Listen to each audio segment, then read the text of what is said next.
ભાગ 9. કમલેશ અને જગદીશ મોહનલાલ શાહની ધરપકડથી પ્રિયા અને વિજયના જીવનમાં એક મોટી રાહત આવી હતી. હોસ્પિટલના ઓશિકેથી શરૂ થયેલી ચિંતાઓ, બ્લેકમેલિંગ અને ધમકીઓનો અંત આવ્યો હતો. છગનભાઈ પણ આ મુશ્કેલીમાંથી બહાર આવીને સ્વસ્થ થઈ રહ્યા હતા. ઘરમાં હવે શાંતિનો માહોલ હતો, જે પાયલના આગમનથી વધુ ખુશનુમા બની ગયો હતો. પાયલ, જેણે તેમના જીવનમાં એક નવો રંગ ભર્યો હતો, તેના નિર્દોષ હાસ્યથી ઘર ગુંજી ઉઠ્યું હતું. પ્રિયા અને વિજય, જેઓ સંતાન ન હોવાના ખાલીપાથી પીડાતા હતા, તેમને હવે પાયલમાં પોતાની આખી દુનિયા દેખાતી હતી. પરંતુ ભાગ્યને કંઈક બીજું જ મંજૂર હતું. જીવનમાં સ્થાયી શાંતિ ક્યારેય લાંબો સમય ટકતી નથી, અને અણધાર્યા સંબંધોનું વમણ તેમના જીવનમાં એક નવું તોફાન લાવવા માટે તૈયાર હતું. પાયલને દત્તક લીધા પછી પ્રિયા અને વિજયે પોતાનું સંપૂર્ણ ધ્યાન તેને ઉછેર અને ખુશી પર કેન્દ્રિત કર્યું. પાયલ ખૂબ જ જલ્દી પરિવારમાં ભળી ગઈ હતી. તે પ્રિયાને મમ્મી અને વિજયને પપ્પા કહીને બોલાવતી હતી, અને આ શબ્દો તેમના હૃદયમાં એક અનોખી ખુશી ભરતા હતા. છગનભાઈ પણ પાયલ સાથે ખૂબ પ્રેમાળથી રહેતા. તેઓ પાયલને વાર્તાઓ કહેતા અને તેની સાથે રમતા. મંજુલાબેન પણ પાયલની દેખભાળમાં મદદ કરતા. ઘરનું વાતાવરણ એક સુંદર પરિવાર જેવું બની ગયું હતું. વિજય તેના વ્યવસાયમાં ફરીથી ધ્યાન આપી રહ્યો હતો, અને પ્રિયાએ પણ તેને સંસ્થામાં કામ કરી સક્રિયતા બતાવી હતી. જોકે તેમને પાયલની શાળા અને તેની અન્ય પ્રવૃત્તિઓને ધ્યાન રાખવું પડતું. એક સામાન્ય સુખી દંપતીની જેમ તેઓ પોતાનું જીવન જીવી રહ્યા હતા. ભૂતકાળના કડવા અનુભવોને ભૂલીને આગળ વધી રહ્યા હતા. થોડા સમય પછી વિજયની માતા ભાવનાબેન પણ જામનગર આવ્યા. તેઓ પાયલને મળવા માટે ઉત્સુક હતા. ભાવનાબેન ખૂબ જ આધુનિક અને સમજદાર મહિલા હતા. પાયલને જોઈને તેઓ ખૂબ ખુશ થયા. તેમણે પ્રિયા અને વિજયના આ નિર્ણયને બિરદાવ્યો. બેટા, તમે બહુ સારો નિર્ણય લીધો છે. ભાવનાબેને પાયલના માથા પર હાથ ફેરવતા કહ્યું, બાળકો ઘરની રોનક હોય છે, અને પાયલ તો ખૂબ જ નિર્દોષ અને પ્રેમાળ છે. ભગવાન તમને બંનેને ખૂબ સુખી રાખે. ભાવનાબેનના આગમનથી ઘરમાં વધુ ખુશીઓ આવી ગઈ. તેઓ છગનભાઈ અને મંજુલાબેન સાથે પણ સારી રીતે ભળી ગયા. બંને પરિવારો વચ્ચેના સંબંધો વધુ મજબૂત બન્યા. ભાવનાબેને પાયલની દેખભાળમાં પણ મદદ કરી અને પ્રિયાને કેટલીક ટિપ્સ પણ આપી. એક સાંજે જ્યારે બધા બેઠા હતા, ત્યારે ભાવનાબેને ધીમેથી કમલેશ અને જગદીશના કેસ વિશે પૂછ્યું. તો બધું પતી ગયું ને? હવે કોઈ ચિંતા નથી ને? વિજયે કહ્યું, હા મમ્મી, તેમને સજા થઈ ગઈ છે, અને પુરાવા પણ અમારી પાસે છે, એટલે પપ્પાના નામ પર કોઈ આંચ નથી આવી. સગનભાઈએ કહ્યું, ભાવનાબેન, તમારા દીકરાએ મારો જીવ બચાવ્યો છે. હું આખી જિંદગી તેમનો આભાર રહીશ. ભાવનાબેન હસ્યા. અરે સગનભાઈ, આ તો અમારો પરિવાર છે. એકબીજાને મદદ કરવી એ જ તો સંબંધ છે. વાતચીત દરમિયાન ભાવનાબેને અચાનક એક જૂના બનાવનો ઉલ્લેખ કર્યો. મને યાદ છે, એકવાર મારા પતિ એટલે કે વિજયના પપ્પા તમને મળવા જામનગર આવ્યા હતા. સગનભાઈ, બહુ વર્ષો પહેલાની વાત છે. કોઈ વેપારના સંબંધમાં હતા. સગનભાઈને યાદ આવ્યું. હા, વિનોદભાઈ એકવાર આવ્યા હતા. એક પ્રોપર્ટીની સોદાની વાત હતી, પણ પછી વાત આગળ નહોતી વધી. નાના પાયે કંઈક હતું. આ વાતચીત અટકી ગઈ, પણ વિજયના મનમાં એક ઝબકારો થયો. તેના પપ્પા વિનોદભાઈ અને છગનભાઈનો જૂનો વેપાર. શું આ બંને વચ્ચે કોઈ સંબંધ હતો? તેને કમલેશ દેસાઈની ડાયરીમાં લખેલી 1995ની ઘટના યાદ આવી. શું તેના પપ્પા પણ તે સમયે જામનગરમાં હતા, અને આ માત્ર એક સંયોગ હતો કે કંઈક ઊંડું? વિજયને આ વાત પરથી એક નવી શંકા ઉપજી. તેણે કમલેશની ડાયરીમાં લખેલી જગદીશભાઈ અને રમણભાઈના નામો ફરીથી યાદ કર્યા. શું આ કમલેશ અને જગદીશ મોહનલાલ શાહને કૌભાંડમાં તેના પિતા પણ કોઈ અપ્રત્યક્ષ સંબંધ હોવો જોઈએ? જોકે તેના પિતા વિનોદભાઈ હંમેશા પ્રમાણિક અને પારદર્શક વેપારી તરીકે જાણીતા હતા. વિજયે નક્કી કર્યું કે તે આ વિશે વધુ તપાસ કરશે, પણ અત્યારે નહીં. તે સગનભાઈને કે ભાવનાબેનને કોઈ તણાવ આપવા માંગતો ન હતો. તેણે પોતાના મનમાં આ વાતને દબાવી રાખી. પાયલ હવે સંપૂર્ણ રીતે તેમના જીવનનો એક ભાગ બની ગઈ હતી. પ્રિયા અને વિજય તેને પોતાનો જ જીવ માનતા હતા, પરંતુ પાયલનું દત્તક લેવું એ એક મોટી ખુશી હતી. તેની સાથે જ એક અણધાર્યા પડકાર પણ આવવાનો હતો. એક દિવસ પાયલ શાળામાંથી પાછી આવી ત્યારે તે થોડી ઉદાસ હતી. પ્રિયાએ તેને પૂછ્યું, બેટા શું થયું, કેમ ઉદાસ છે? પાયલે કહ્યું, મમ્મી, આજે મારી એક ફ્રેન્ડ મને પૂછતી હતી કે મારા અસલી મમ્મી પપ્પા કોણ છે. મને ખબર નથી. મમ્મી? પ્રિયાને દુઃખ થયું. તેણે પાયલને સમજાવ્યું કે તે જ તેની અસલી મમ્મી છે, પણ પ્રિયાને ખબર હતી કે આ પ્રશ્ન પાયલના મનમાં કાયમ રહેશે. વિજયે વિચાર્યું કે હવે સમય આવી ગયો છે કે તેઓ પાયલના ભૂતકાળ વિશે વધુ માહિતી મેળવે.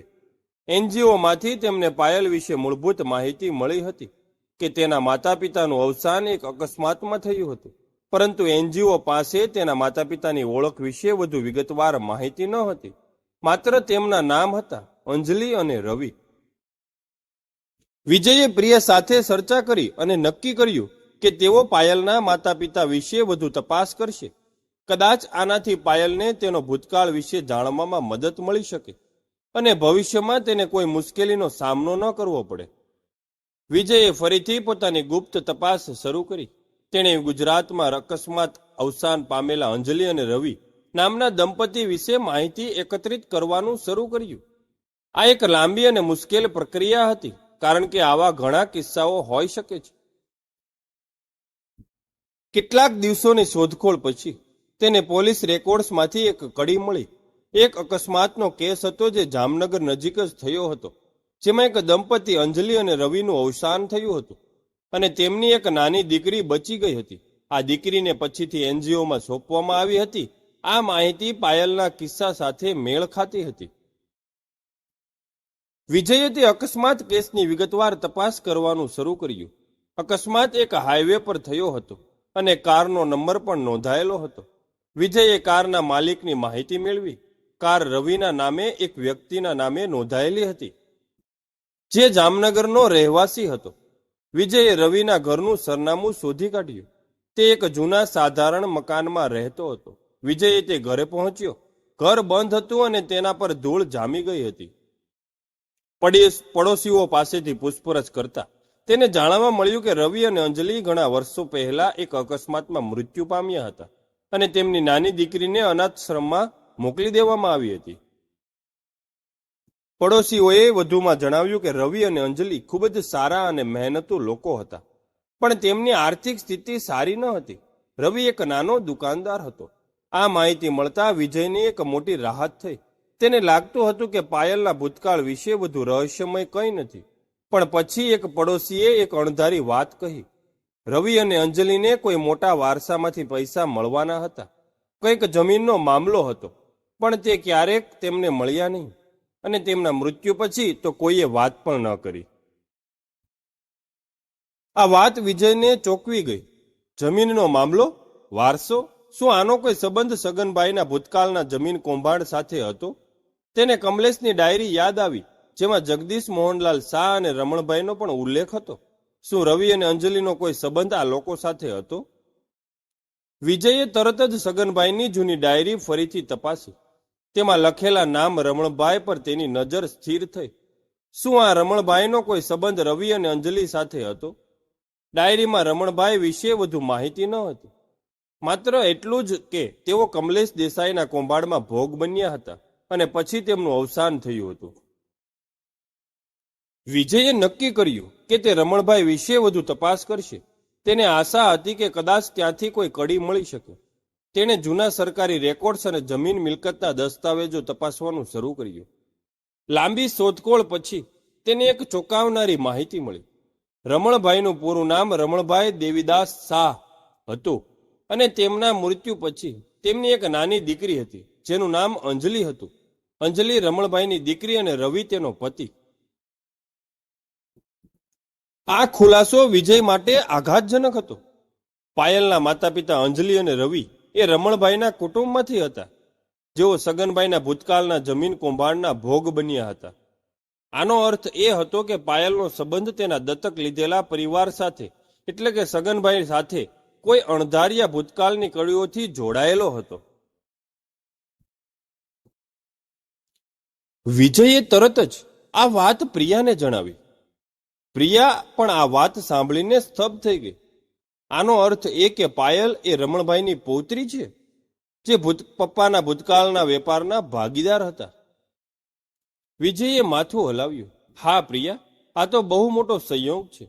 કમલેશ દેસાઈએ જે કૌભાંડ કર્યું હતું તેમાં રમણભાઈને સૌથી વધુ નુકસાન થયું હતું, અને હવે તેમની પૌત્રી આપણા ઘરે છે.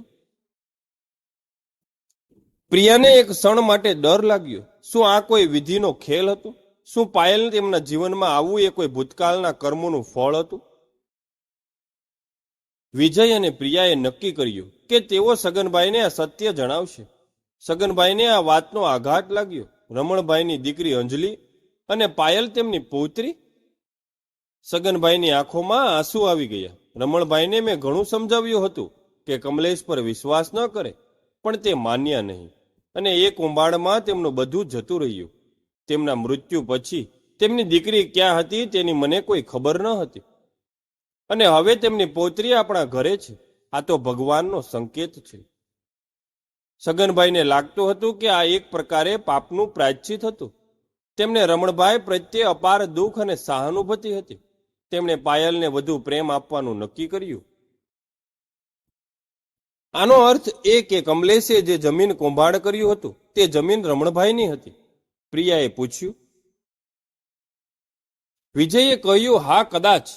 મને લાગે છે કે કમલેશે રમણભાઈની જમીન પર નજર રાખી હતી અને તેમને ફસાવ્યા હતા, અને પછી તે ભાગી ગયો, અને હવે તે સગનભાઈ પાસેથી પૈસા પડાવવા આવ્યો હતો. પોલીસ સ્ટેશનમાં કમલેશ અને જગદીશ મોહનલાલ શાહની પૂછપરછ ચાલુ હતી. તેમને લાગતું હતું કે તેમનો ખેલ ખતમ થઈ ગયો છે, પણ તેઓ હજુ પણ કેટલાક રહસ્યો છુપાવી રહ્યા હતા. જગદીશે કબૂલ્યું હતું કે તે કૌભાંડનો મુખ્ય સૂત્રધાર હતો. તેણે કહ્યું કે કમલેશ તેનો માત્ર એક મોહરો હતો. તેણે જ કમલેશને સગનભાઈ અને રમણભાઈને ફસાવવા માટે ઉશ્કેર્યા હતા. તમારો ઈરાદો શું હતો? કમિશનર શર્માએ પૂછ્યું. જગદીશે હસતા કહ્યું, પૈસા સાહેબ, પૈસા, અને થોડો બદલો. બદલો? કોની પાસેથી? જગદીશે કહ્યું, સગનભાઈ પાસેથી. તેણે મારી સાથે જૂના હિસાબો બરાબર કર્યા ન હતા. આ વાત સાંભળીને પોલીસ પણ ચોંકી ગઈ. શું જગદીશ અને સગનભાઈ વચ્ચે પણ કોઈ જૂનો સંબંધ હતો? પોલીસે જગદીશના ભૂતકાળ વિશે વધુ તપાસ કરી. તેમને જાણવા મળ્યું કે જગદીશ મોહનલાલ શાહ અને સગનભાઈ એક જ ગામના હતા અને બાળપણના મિત્રો હતા. આ ખુલાસાથી બધા સ્તબ્ધ થઈ ગયા. સગનભાઈના પોતાના બાળપણના મિત્ર જગદીશે જ તેમની સાથે વિશ્વાસઘાત કર્યો હતો. આ જગદીશ મોરબીનો હતો. વિજયે જ સગનભાઈને આ વાત જણાવી. સગનભાઈને આઘાત લાગ્યો. જગદીશ, મારો બાળપણનો મિત્ર, તેણે મારી સાથે આવું કર્યું? સગનભાઈને યાદ આવ્યું. હા જગદીશ અને હું બાળપણથી જ મિત્રો હતા. અમે એક જ ગામમાં રહેતા હતા. તે ખૂબ જ મહત્વાકાંક્ષી હતો, પણ તેને પૈસાની બહુ લાલચ હતી. અમે બંને જામનગર આવ્યા અને વેપાર શરૂ કર્યો. એકવાર તેને કોઈ ખોટા વેપારનો વિચાર આવ્યો અને મેં તેને ના પાડી. આના કારણે અમારી વચ્ચે ઝઘડો થયો અને અમે અલગ થઈ ગયા. મેં ક્યારેક વિચાર્યું ન હતું કે તે આટલો બદલો લેવા માટે આટલી હદ સુધી જશે. આ સાંભળીને પ્રિયા અને વિજયને સમજાયું કે આ માત્ર પૈસાનો મામલો ન હતો, પણ જૂની દુશ્મની અને બદલાની ભાવનાઓ પણ હતી. બધી મુશ્કેલીઓનો અંત આવ્યો હતો. પાયલ હવે તેમના જીવનને અભિન્ન અંગ બની ગઈ હતી. પ્રિયા અને વિજયે નક્કી કર્યું કે તેઓ પાયલને તેના ભૂતકાળ વિશે સમય આવે જણાવશે, પણ અત્યારે તેને માત્ર પ્રેમ અને ખુશી આપશે. પાયલ તેમના જીવનમાં એક ચમત્કાર બનીને આવી હતી. તે માત્ર એક દત્તક લીધેલી દીકરી ન હતી, પણ તેમના પરિવારને ફરીથી પૂર્ણ કરનાર એક કડી હતી. આ બધી ઘટનાઓ પછી પ્રિયા અને વિજયના જીવનમાં એક નવી શાંતિ હતી. સગનભાઈ પણ સંપૂર્ણ સ્વસ્થ થઈ ગયા હતા. પાયલની નિર્દોષતા અને ખુશીઓથી તેમનું ઘર રોશન હતું. તેમને લાગતું હતું કે હવે બધું બરાબર થઈ ગયું છે. પરંતુ વાર્તાનો અંત અહીં આવતો નથી. જગદીશ મોહનલાલ શાહ અને કમલેશ દેસાઈ જેલમાં હતા, પણ તેમના ગુનાહિત સામ્રાજ્યના મૂળ હજુ પણ ઊંડા હતા, અને ભૂતકાળના પડછાયાઓ હંમેશા સંપૂર્ણપણે દૂર થતા નથી. એક દિવસ વિજયને તેના વ્યવસાય સંબંધિત એક નવા પ્રોજેક્ટ માટે મુંબઈ જવાનું થયું. આ પ્રોજેક્ટ ખૂબ મોટો અને નફાકારક હતો, પણ તેમાં કેટલાક અજાણ્યા લોકો પણ સામેલ હતા. મુંબઈમાં વિજયની મુલાકાત એક મોટા વેપારી સાથે થઈ, જેનું નામ વિક્રમસિંહ હતું. વિક્રમસિંહ ખૂબ જ પ્રભાવશાળી અને શક્તિશાળી વ્યક્તિ હતા. તેમની સાથેની વાતચીત દરમિયાન વિક્રમસિંહે અચાનક સગનભાઈને ઉલ્લેખ કર્યો. ઓહો, તમે સગનભાઈ પટેલના જમાઈ છો? હું તેમને ઓળખું છું. તેમનો ભૂતકાળ બહુ રસપ્રદ છે. વિક્રમસિંહના ચહેરા પર એક રહસ્યમય સ્મિત હતું. વિજય ચોંકી ગયો. વિક્રમસિંહ સગનભાઈને કેવી રીતે ઓળખતા હતા અને તેમના ભૂતકાળ વિશે શું જાણતા હતા? વિક્રમસિંહે આગળ કહ્યું, મને ખબર છે કે તેમને થોડા સમય પહેલા હાર્ટ એટેક આવ્યો હતો, પણ હું તેમને એક ખાસ કામ માટે મળવા માંગુ છું. એક જૂના વેપારીનો મામલો છે. આ સાંભળીને વિજયના મનમાં ફરીથી ચિંતા શરૂ થઈ. જૂનો વેપાર? શું આનો સંબંધ કમલેશ અને જગદીશના કૌભાંડ સાથે હતો? શું જગદીશના કોઈ બીજા સાથીઓ પણ હતા જે હજુ બહાર હતા? વિક્રમસિંહનો અવાજ ઠંડો અને રહસ્યમય હતો. હું જામનગરમાં આવીશ અને સગનભાઈને મળીશ. તેમને કહેજો કે હું આવી રહ્યો છું. અને હા, તેમને કહેજો કે મારી સાથે એક મહત્વનો સંદેશ છે, જે તેમના ભૂતકાળ સાથે સંબંધિત છે. વિજયને લાગ્યું કે આ શાંતિ એક તોફાન પહેલાની શાંતિ હતી. એક નવો પડકાર તેમના જીવનમાં પ્રવેશ કરી રહ્યો હતો, જે કમલેશ અને જગદીશ કરતાં પણ વધુ ખતરનાક હોઈ શકે છે. વિક્રમસિંહ કોણ હતા? તેમનો સગનભાઈ સાથે શું સંબંધ હતો? અને તેમનો મહત્વનો સંદેશ શું હતો? વિજય મુંબઈથી પાછો ફર્યો અને પ્રિયાને આ બધી વાત જણાવી. પ્રિયા પણ ચિંતિત થઈ ગઈ. તેમને લાગ્યું કે તેમના જીવનમાં એક નવો અધ્યાય શરૂ થઈ રહ્યો છે, જે વધુ જટિલ અને રહસ્યમય છે. સગનભાઈને પણ આ વાત કહેવામાં આવી. સગનભાઈના ચહેરા પર ફરીથી ચિંતાની રેખાઓ ખેંચાઈ ગઈ. વિક્રમસિંહ, હું તને ઓળખું છું. તે એક બહુ શક્તિશાળી અને ખતરનાક વ્યક્તિ છે. તેનો ભૂતકાળ પણ બહુ કાળો છે. આ સાંભળીને વિજય અને પ્રિયા વધુ ભયભીત થયા. જગદીશ અને કમલેશ તો માત્ર એક નાની માછલી હતા. આ વિક્રમસિંહ તો મગરમચ્છ જેવો લાગતો હતો. શું વિક્રમસિંહનો સંબંધ જગદીશના ગુનાહિત સામ્રાજ્ય સાથે હતો? શું તે તેના ભૂતકાળના કોઈ અણઉકેલ્યા રહસ્યોનો ભાગ હતો? અને તેનો ઈરાદો શું હતો? પાયલ તેમના જીવનમાં ખુશીઓ લાવતી હતી, પણ હવે તેને પણ આ અજાણ્યા ભયનો સામનો કરવો પડશે. આ પ્રકરણમાં કમલેશ અને જગદીશનો અંત થયો, પણ એક નવા અને વધુ શક્તિશાળી દુશ્મનનો પ્રવેશ થયો. વિક્રમસિંહ કોણ હતો? તેના ઈરાદા શું હતા? અને પ્રિયા તથા વિજય આ નવા પડકારનો સામનો કેવી રીતે કરશે? આ બધા પ્રશ્નનો જવાબ આગામી પ્રકરણમાં ખુલશે, જ્યાં તેમના જીવનમાં શાંતિ પછીનું એક મોટું તોફાન આવવાનું હતું, જે અજાણ્યા સંબંધોના વમળમાં તેમને ખેંચી જવાનું હતું. ક્રમશઃ